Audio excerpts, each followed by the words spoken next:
শুভ দুপুর বন্ধুরা, তোমরা স্ক্রিনে যে খাটটা দেখছো এই খাটটা কীভাবে পালিশ করেছি চলো স্টেপ বাই স্টেপ তোমাদেরকে দেখাচ্ছি। তো দেখো বন্ধুরা, এই খাটে যতগুলো ফুল আছে সমস্ত ফুলগুলোকে আমি প্রথমে সাদা কালার করে নিচ্ছি। কালার করা কমপ্লিট হয়ে গেছে। চলো এবার আমি এই যে পাতাগুলো রয়েছে পাতাগুলোকে পুরো গোল্ডেন কালার করে নেবো, ভালো করে সুন্দর করে গোল্ডেন কালার করে নেবো। হয়ে গেছে। তো এবার আমি সুন্দর করে সবুজ কালার করে নেবো, পাতাগুলোকে সুন্দর করে সবুজ করে নেবো, গোল্ডেনের উপর দিয়ে সুন্দর করে সবুজ করে। দেখো আমার সবুজ করা কমপ্লিট হয়ে গেছে।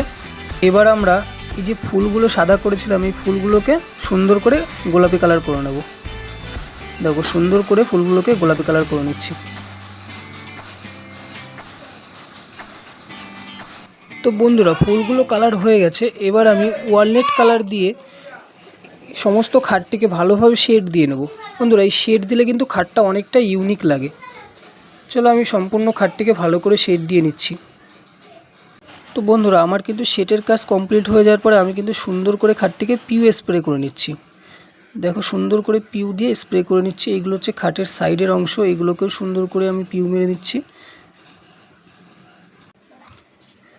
তো বন্ধুরা, ফাইনালি আমার পিউ স্প্রে কমপ্লিট হয়ে গেছে। তো দেখো খাটটি কেমন লাগছে। তো আমরা এরকম কাজ যারা করাতে চাও আমার সাথে যোগাযোগ করতে পারো। বন্ধুরা, কাজটি কেমন লাগলো লাইক কমেন্ট করে জানিও।